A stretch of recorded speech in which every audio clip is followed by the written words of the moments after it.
다 함께 사도신경으로 우리의 신앙을 고백합니다. 나는 전능하신 아버지 하나님 천지의 창조주를 믿습니다. 나는 그의 유일하신 아들 우리 주 예수 그리스도를 믿습니다. 그는 성령으로 잉태되어 동정녀 마리아에게서 나시고 본디오 빌라도에게 고난을 받아 십자가에 못 박혀 죽으시고 장사된 지 사흘 만에 죽은 자 가운데서 다시 살아나셨으며 하늘에 오르시어 전능하신 아버지 하나님 우편에 앉아 계시다가 거기로부터 살아있는 자와 죽은 자를 심판하러 오십니다. 나는 성령을 믿으며 거룩한 공교회와 성도의 교제와 죄를 용서받는 것과 몸의 부활과 영생을 믿습니다. 아멘. 찬송가 366장을 함께 찬송하시겠습니다.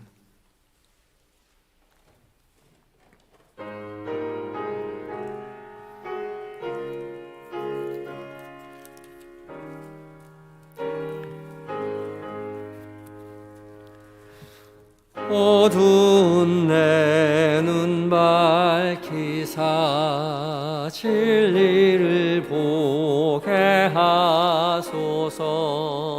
진리의 열쇠 내게 주사 참빛을 찾게 하소서. 깊으신 뜻을 알고자 엎드려 기다리오니 내 눈을 뜨게 하소서. 성령이여 막혀진 내 귀 여시사 주님의 귀한 음성을 이 귀로 밝히 알을 때에 내 기쁨 한량 없겠네. 깊으신 뜻을 알고자 엎드려 기다리오니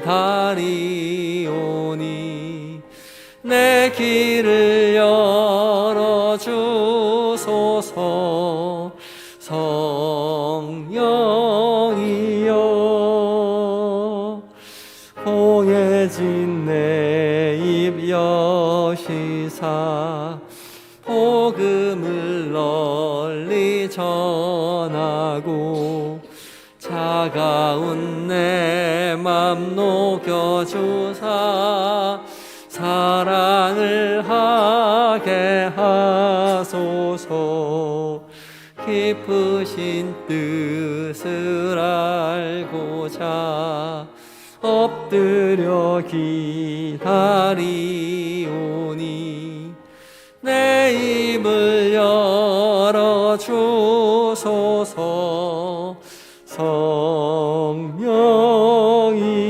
성령이여 기도하시겠습니다.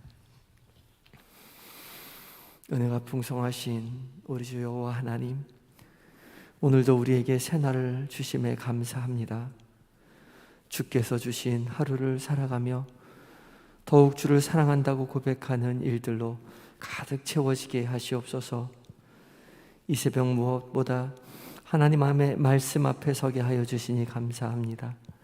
성령 하나님, 주님의 말씀 앞에 거룩한 빛을 비춰주셔서 살아계신 하나님의 음성으로 우리 귀에 들려지게 하시고 그 음성 우리의 마음 가운데 깊이 새겨 거룩한 삶을 살아갈 수 있도록 주님 도와주시옵소서.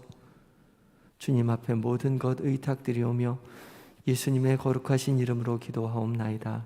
아멘. 하나님께서 우리에게 주시는 말씀은 사무엘하 6장 1절로 11절까지의 말씀입니다. 구약 472쪽에 있습니다.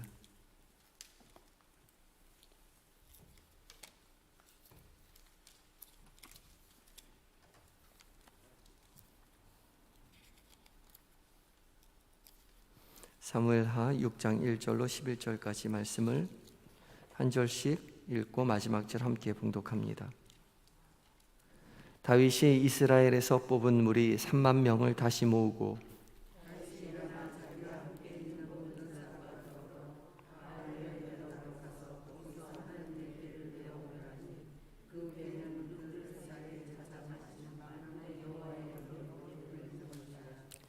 그들이 하나님의 궤를 새 수레에 싣고 산에 있는 아비나답의 집에서 나오는데 아비나답의 아들 우사와 아효가 그 새 수레를 모니라.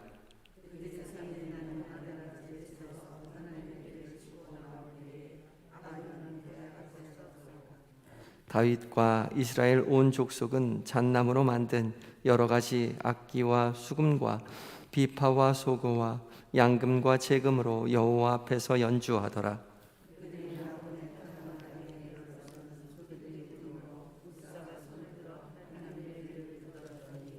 여호와 하나님이 우사가 잘못함으로 말미암아 진노하사 그를 그곳에서 치시니 그가 거기 하나님의 궤 곁에서 죽으니라.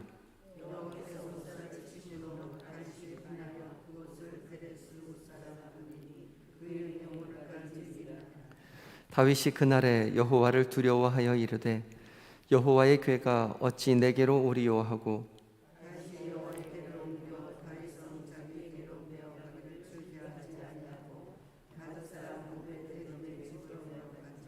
함께 읽습니다. 여호와의 궤가 가드 사람 오벳에돔의 집에 석 달 있었는데 여호와께서 오벳에돔과 그의 온 집에 복을 주시니라. 아멘. 에바다 찬양대가 하나님께 찬양 드리시겠습니다.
아멘. 에바다 찬양대의 귀한 찬양 감사합니다. 오늘도 거룩하신 주님과 함께 거룩한 삶 살아가시는 모든 성도님들 되시기 바랍니다. 이 새벽 하나님의 말씀 앞에서 우리 모두에게 성령 하나님 빛을 비춰주셔서 살아계신 하나님의 음성으로 우리의 각자의 귀에 들려주실 줄 믿습니다. 오늘 말씀은 이제 다윗이 하나님의 법궤를 다윗성으로 모시고 오다가 사고를 당하게 되는 장면입니다. 우사가 법궤에 손을 대었다가 죽임을 당하게 되죠. 선한 의도를 가지고 선한 마음으로 시작한 일이었지만 마음만으로는 부족했던 것입니다. 하나님께서 명령하신 방법이 아닌 다른 방법으로 법궤를 옮기다가 죽임을 당하게 되었죠. 의도만으로, 마음만으로는 충분하지가 않습니다.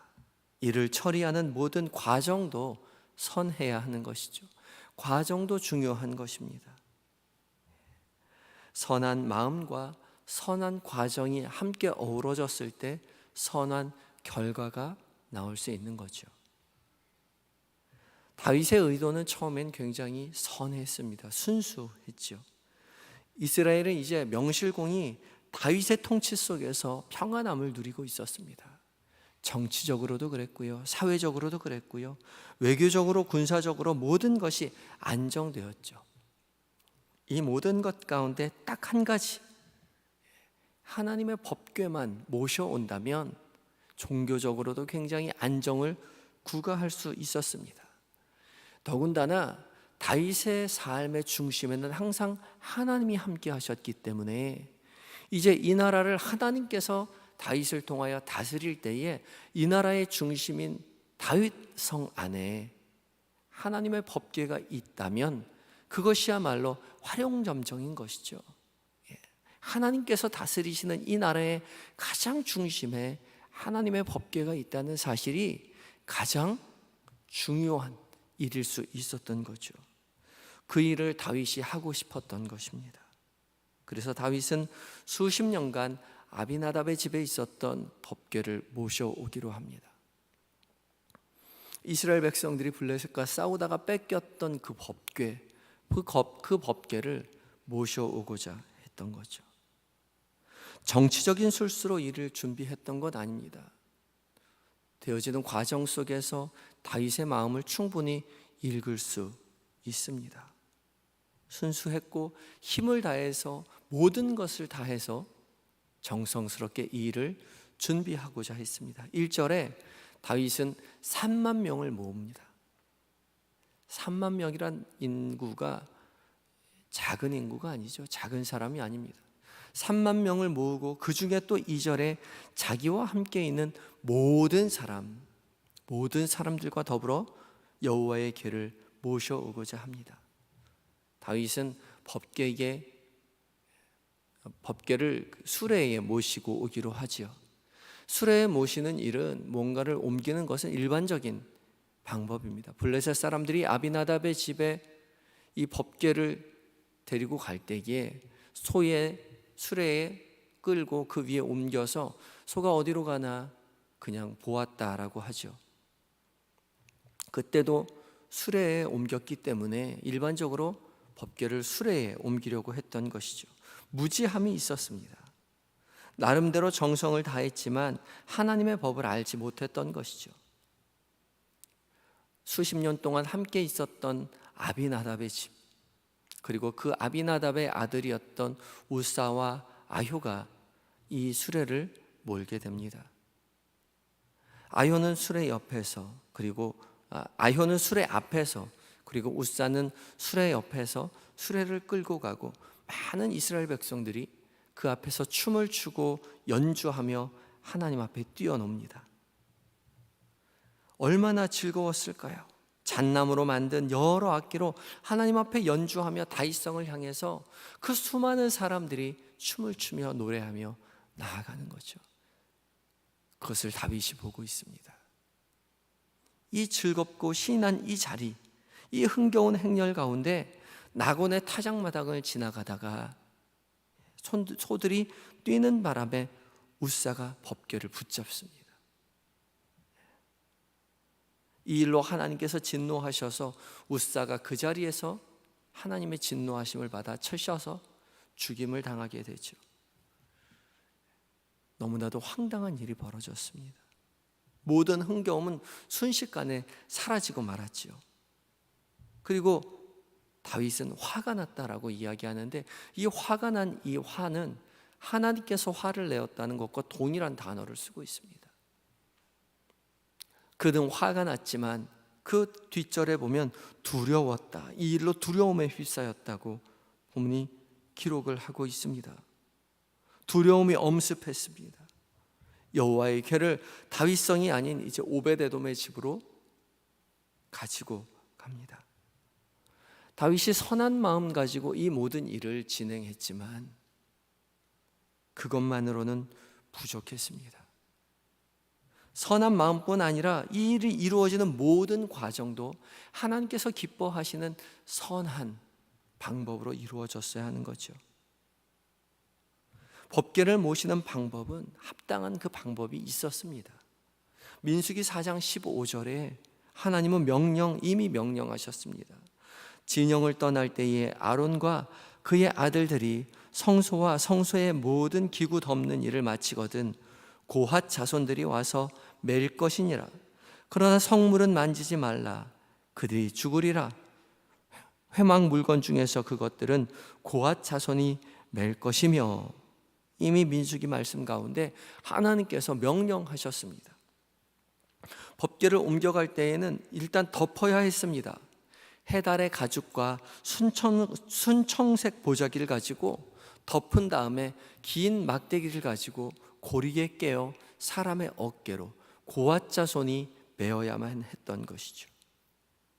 그리고 고핫 자손이 어깨에 메어갈 때에 절대 손으로 만져서는 안 됐습니다. 왜냐하면 그 법궤는 하나님께서 임재하시는 법궤, 거룩한 것이기 때문에 그렇습니다. 이 사실을 다윗은 간과했던 것이죠. 하나님의 임재의 상징이 아니라 하나님이 임재하시는 곳이었습니다. 의미가 그런 의미가 있는 것이 아니라 실제로 그곳에 하나님이 함께 하신다고 약속하셨죠. 그 법궤가 무엇이길래 그렇게 애지중지합니까? 사실 그 법궤 안에는 별것 없었어요. 만나가 있었고 모세의 2 돌판이 있었고 그리고 아론의 쌍난 지팡이가 있었죠. 그 모든 것이 하나님의 임재의 상징이었습니다. 그러나 상징으로 그쳐지는 것이 아니라 하나님의 말씀이 내가 그 위에 있겠다 말씀하셨죠. 하나님이 계신 그 법궤, 그랬기 때문에 그것은 거룩했고 소중히 다루어져야 했으며 하나님의 방법대로 그 법궤를 모셔야만 했죠. 그러나 다윗은 그것을 간과했습니다. 그리고 우사가 그것을 만졌을 때 죽임을 당하였고 사람들은 그것을 기억하고자 베레스 우사라고 이름하였습니다. 하나님의 법궤는 하나님이 함께 하시는 곳입니다.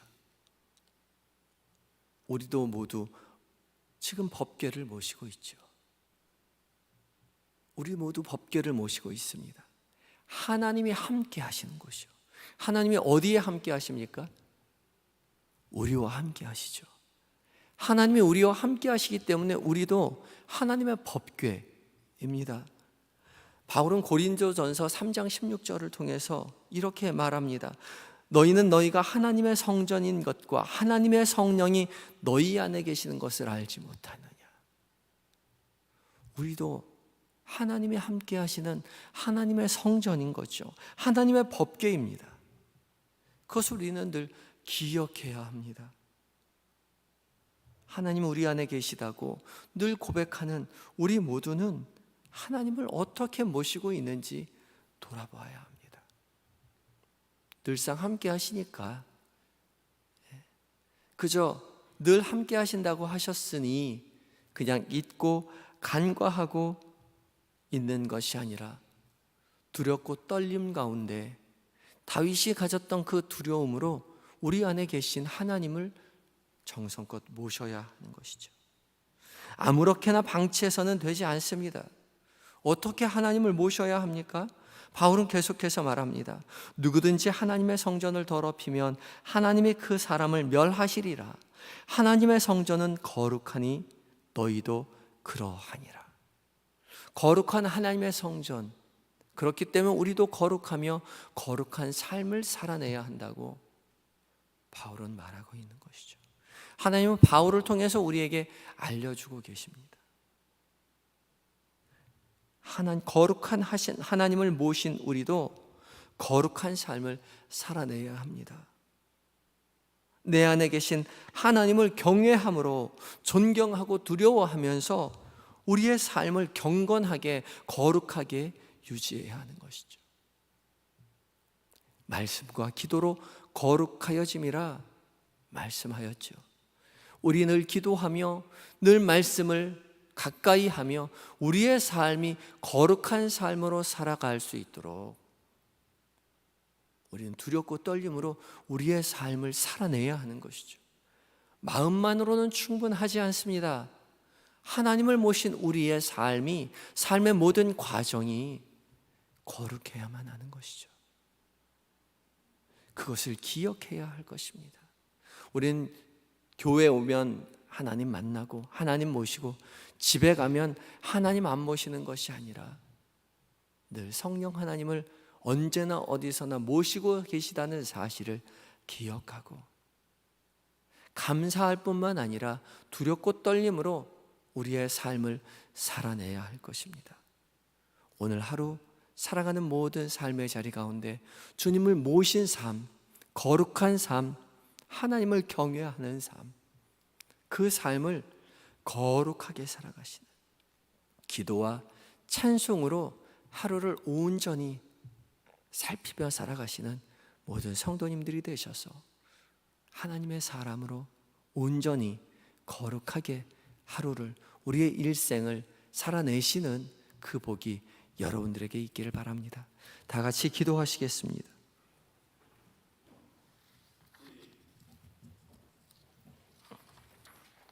하나님, 하나님의 법궤를 모신 모든 자들이 하나님의 복을 받았듯이 오베데돔이 하나님의 법궤를 모심으로 복을 받았듯이 우리도 임마누엘, 우리와 함께 하시던 주님을 우리 곁에 모심으로 말미암아 하늘의 복을 받아 누리며 전하는 인생 되게 하여 주시옵소서. 마음만으로 가진 것이 아니라 우리의 삶의 모든 자리 가운데 주께서 거룩하신 것처럼 우리도 거룩한 삶을 살기를 원합니다. 주여, 연약하고 부족한 우리를 도와주시옵소서. 우리의 모든 삶의 자리 가운데, 우리의 행동들 가운데 하나님께서 원하시는 것들로 가득 이루어지도록 우리를 깨우쳐 주시옵소서. 성령 하나님, 우리를 도와주셔서 오늘 하루 살아가는 동안 죄의 유혹에 빠지지 않고 거룩하고 신실하게 한날 살아가게 하여 주시옵소서. 계획된 모든 일들, 만나야 하는 많은 사람들, 그들과 나누는 모든 대화들 속에서 세상의 방법과 말이 아닌 하나님의 거룩하신 방법과 말들이 드러나게 하여 주시옵시고, 이 일로 말미암아 우리가 하나님의 복을 받아 누리고 전하는 은혜의 하루를 살게 하여 주시옵소서. 주님, 이 시간 잠들어 있는 우리의 자녀들, 우리의 남편, 우리의 아내, 우리의 부모님들 주님 기억하여 주셔서 동일한 은혜로 함께 하시되 믿음의 가문되어 하나님을 찬양하고 거룩한 삶을 살아가는 그 복이 있게 하시고, 세상 한가운데 주님의 살아계심을 증거하는 제자된 삶을 우리 모두가 살게 하여 주시옵소서. 하나님, 사랑하는 우리의 교우들 가운데 몸과 마음이 연약한 교우들이 있습니다. 주님 찾아가셔서 위로하여 주시옵시고, 낭망하지 아니하고 절망하지 아니하고 주님 바라보고 주의 치유하심을 간구할 때에 하나님 치료의 강선으로 비춰주셔서 속히 회복되어 주님 앞에 나와 교우들과 함께 하나님을 찬양하는 은혜의 삶을 속히 살게 하여 주시옵소서. 군에 있는 우리 아들들, 해외에 있는 자녀들, 출타 중인 우리의 성도들 기억하시고 주님 곁에서 도와주셔서 세밀히 살피시고 도우시는 주님의 은혜 가운데 평안하게 하시고, 주께서 주신 비전으로 자신의 삶을 살아낼 때에 오직 하나님 앞에 영광 돌려드리는 은혜의 삶 살다가 교회로 돌아와 함께 주를 찬양하는 날이 있게 하여 주시옵소서. 이 나라를, 이 민족을 불쌍히 여기셔서 오직 하나님만 섬기는 나라 되게 하시고, 연약하고 부족하고 가난하고 하나님 애타하며 하나님 눈물 흘리는 백성들에게 주님 찾아가시되 우리를 부르셨사오니 기쁜 마음으로 그들을 찾아가 예수님의 이름으로 감사 안으며 보듬어 안으며 사랑을 나누고 베푸는 믿음의 삶을 우리가 살게 하여 주시옵소서. 세계 열방으로 나아가 복음을 전하는 선교사님들에게 성령으로 충만케 하여 주시옵시고, 오직 주님의 나라가 이 땅 가운데 편만해지는 오늘 하루가 되게 하여 주시옵소서.